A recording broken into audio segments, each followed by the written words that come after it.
Okay hello दोस्तों, मेरा नाम है सिद्धार्थ सिन्हा और ये जो वीडियो है आपका जेआईबी का accounting finance for bankers unit number 7 है। बेसिक अकाउंटिंग प्रोसीजर पढ़ रहे हैं। इसमें आज हम लोग पार्ट 1 पढ़ेंगे। पहला पार्ट है। अगर आप प्रॉपर कोर्स करना चाहते हैं जेआईबी का तो मेरा फोन नंबर दिया हुआ है, फोन भी कर सकते हैं और इसी वीडियो के डिस्क्रिप्शन बॉक्स में पूरा डिटेल्स डाला हुआ है। चलिए स्टार्ट करते हैं वीडियो को।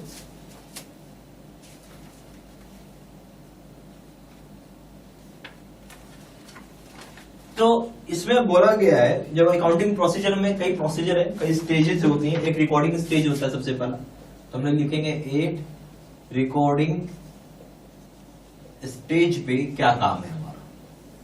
ठीक है, रिकॉर्डिंग स्टेजेस में क्या क्या चीजें इन्वॉल्व होती है।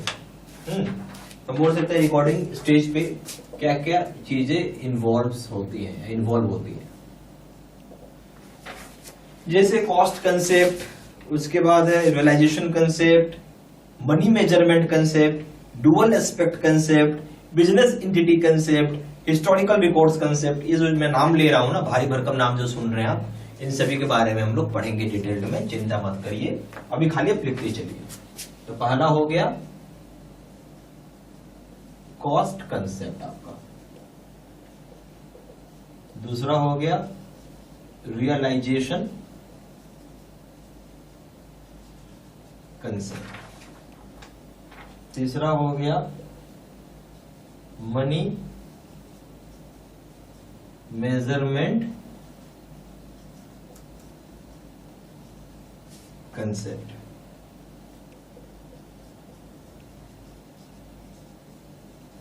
चौथा हो गया डुअल एस्पेक्ट कंसेप्ट, पांचवा हो गया बिजनेस एंटिटी कंसेप्ट, छठा हो गया हिस्टोरिकल रिकॉर्ड्स कंसेप्ट। समझ, ये आप जो कंसेप्ट पढ़ रहे सभी का अपना एक डेफिनेशन है, मतलब है। वो सभी मतलब आगे चल के पढ़ेंगे। अभी हम लोग ये समझना है कि रिकॉर्डिंग स्टेजेस में 6 चीजें होती हैं। Cost concept, realisation concept, money measurement concept, dual aspect concept, business entity concept और हिस्टोरिकल रिकॉर्ड्स कंसेप्ट। ठीक है, अब हम लोग पढ़ेंगे। ये हुआ कौन सा, रिकॉर्डिंग हो गया। अब हम लोग रिपोर्टिंग स्टेज पे आएंगे। ठीक है,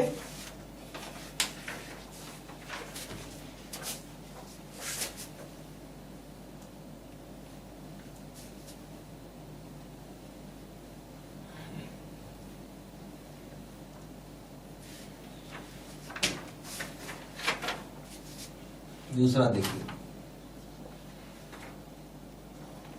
8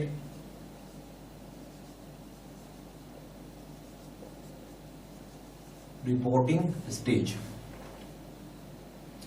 तो रिपोर्टिंग स्टेज में आपका 7 चीज है। पहला हो गया गोइंग कंसर्न कंसेप्ट है, गोइंग कंसर्न कंसेप्ट है, फुल डिस्क्लोजर कंसेप्ट है, मैचिंग कंसेप्ट है, मैटरनिटी कंसेप्ट है, अकाउंटिंग पीरियड कंसेप्ट है, कंसिस्टेंसी कंसेप्ट है, कंजर्वेटिज्म कंसेप्ट है आपका।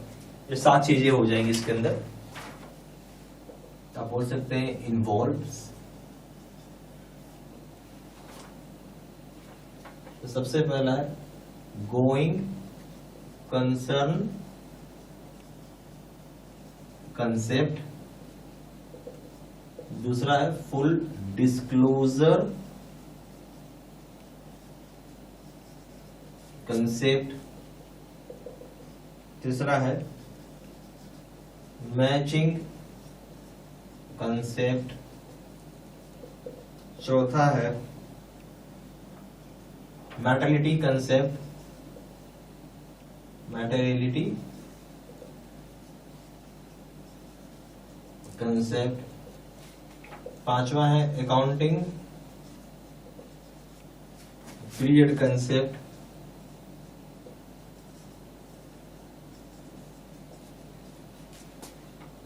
फिर छठा है कंसिस्टेंसी कंसेप्ट, सातवां है कंजर्वेटिज्म कंसेप्ट। आ रहा समझ में जो मैं बोल रहा हूं? ये रिपोर्टिंग स्टेजेस का है, जिसमें क्या क्या गोइंग कंसर्न कंसेप्ट क्या है, फुल डिस्क्लोजर कंसेप्ट क्या है, मैचिंग कंसेप्ट क्या है, मेटलिटी कंसेप्ट क्या है, अकाउंटिंग पीरियड कंसेप्ट क्या है, कंसिस्टेंसी कंसेप्ट है और कंजर्वेटिज्म कंसेप्ट, सभी चीजों के बारे में हम लोग इन डिटेल पढ़ेंगे आगे चलकर। ठीक है, अभी बस आप लिखते चलिए। अब आइए हम लोग बात करेंगे अकाउंटिंग के ऊपर।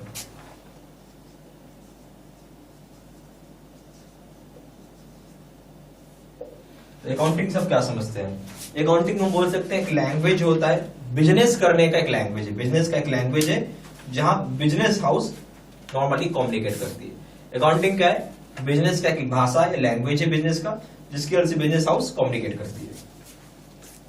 आप बोल सकते हैं कि is called language of business, is called language of business through which a business house normally communicates. Business house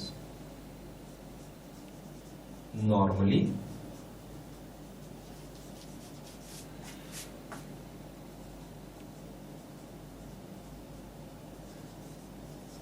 communicates. ठीक है, हम क्या बोल सकते हैं? एक लैंग्वेज होता है, लैंग्वेज ऑफ बिजनेस है, जिसकी हेल्प से बिजनेस हाउसेस कम्युनिकेट्स करती हैं आपसे।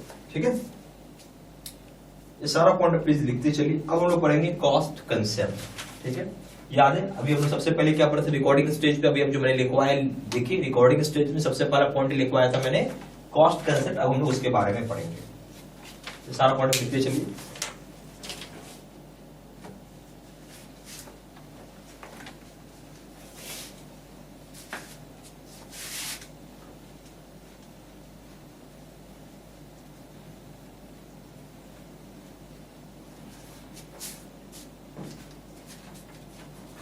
चौथा पॉइंट है cost concept.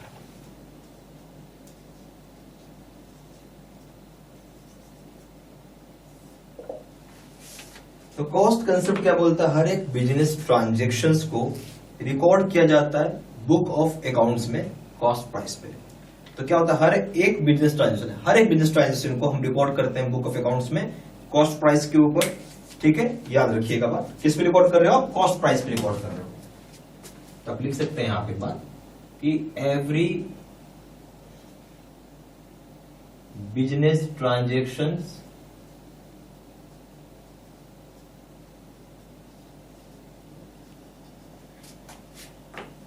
is recorded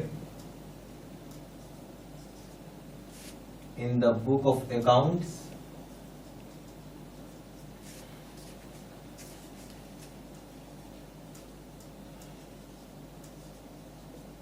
at cost price। ठीक है, यहां बोल रहे हैं क्या? एवरी बिजनेस ट्रांजेक्शन्स को हम रिकॉर्ड कर रहे हैं, ठीक है, कॉस्ट प्राइस पे। यही याद रखना है आपको। जैसे फिक्स्ड एसेट्स को हम लोग कैप्ट करेंगे कॉस्ट ऑफ परचेज पे, ना कि मार्केट वैल्यू। मार्केट वैल्यू पे हम लोग नहीं निकालना फिक्स्ड एसेट्स को, कॉस्ट प्राइस पे आपको उसको रखना है। तो पहला पॉइंट हो जाएगा fixed assets are kept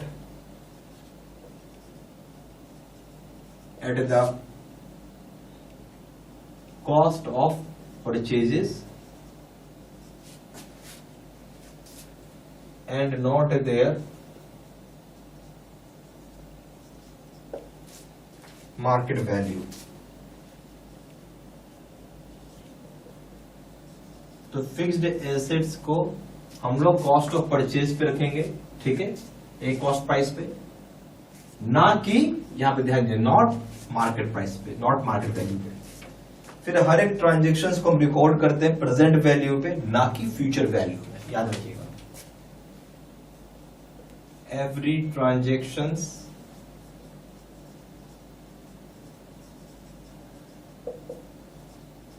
are recorded with present value and not any future value, and not any future value. हम बोल सकते हैं यहाँ पे कि हर एक ट्रांजेक्शन्स जिसको हम रिकॉर्ड करते हैं वो प्रेजेंट वैल्यू से रिकॉर्ड होता है, ना कि फ्यूचर वैल्यू से। अनरियलाइज्ड गेन्स को हम लोग छोड़ देते हैं, इग्नोर कर देते हैं। ठीक है, यहां इग्नोर करना आपको। अनरियलाइज्ड गेन्स और इग्नोर्ड, उसको आपको नहीं लेना है, काउंट नहीं करना अनरियलाइज्ड गेन्स को। कोई भी आइटम जो इसका कोई कॉस्ट नहीं है उसको बुक ऑफ अकाउंट्स में नहीं लेना है, यानी अनरियलाइज्ड गेन्स को क्या करोगे, इग्नोर करोगे। ये वो गेन है जो आपको हो तो रहा है बट आपने उसको रियलाइज नहीं किया है, यानी उसको जैसे कोई सामान है उससे प्रॉफिट बनता, आपने बेचा ही नहीं, बेचेंगे तो इतना कमाएंगे बट बेचा ही नहीं आपने। ठीक है, उसी तरीके से an item that has not taken in books, बोलता है कोई भी आइटम है जो कि नॉट टेकन इन बुक्स है, तो उस तरह की चीज को हम कॉस्ट कंसेप्ट में या उस तरह के बिजनेस ट्रांजेक्शन को हम रिकॉर्ड नहीं करते। ठीक है, ये याद रखिए, रिकॉर्डेड है कहां हो रहा है, बुक ऑफ अकाउंट्स में। ठीक है, तो ये सारा पॉइंट्स आप प्लीज लिखते चलिए।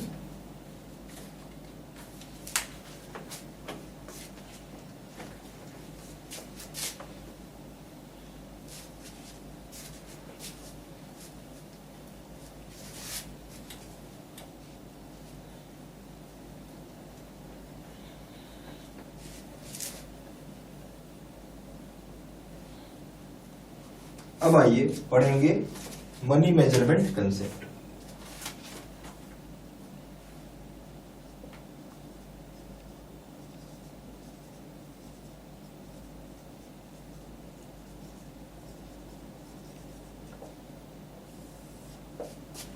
ठीक है, समझते हैं इसको। बोलता है हर एक ट्रांजेक्शन जो रिकॉर्ड होता है बुक ऑफ अकाउंट्स में, उसे मेजर करते हैं क्या चीज में, इन टर्म्स ऑफ मनी। जो ट्रांजेक्शन बुक ऑफ अकाउंट्स में रिकॉर्ड हो रहा है उसको मनी के टर्म में मेजर करेंगे। तो लिख सकते हैं कि एवरी ट्रांजेक्शन रिकॉर्डेड, ट्रांजेक्शन ही रखिए, recorded in the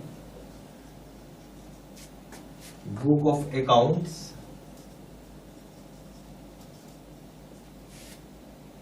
must be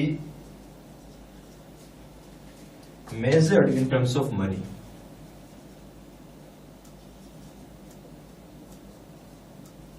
In terms of money. तो आप यहां बोल सकते हैं कि हर एक ट्रांजैक्शन जो रिकॉर्ड हो रहा है बुक ऑफ अकाउंट्स में उसको हम मेजर्ड करते हैं in terms of money.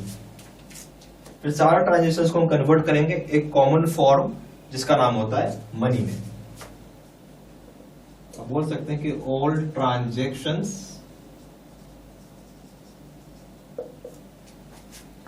Are converted into a common form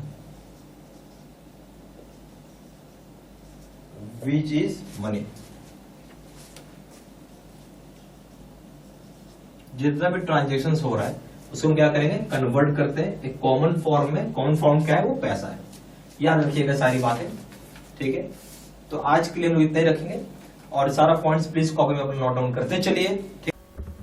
यहाँ पे हमारे पास जैबी के दो तरह के कोर्सेज हैं। एक ही पीपीटी यानी कंप्यूटर स्क्रीन रिकॉर्ड होता है, जो कंप्यूटर स्क्रीन होती है उसको रिकॉर्ड करके आपको वीडियो बना के दिया जाता है, और दूसरा होता है face to face video course. जो अभी अपने वीडियो देखा है उसका नाम है face to face video course. ये सबसे बेस्ट कोर्स है, और ये अगर आप ये कोर्स करते हो तो मान के चलिए कि आप फर्स्ट टाइम में ही पास करेंगे। सिंपल बोलूँगा, फर्स्ट टाइम में आप पास कर जाएंगे। हर आदमी को एक ही चीज़ चाहिए कि भाई फर्स्ट टाइम में ही पास करे, बार बार एग्जाम कोई देने का इच्छा नहीं रखता है। ठीक है, तो ये सबसे बेस्ट कोर्स मैंने आपको पहले बोला।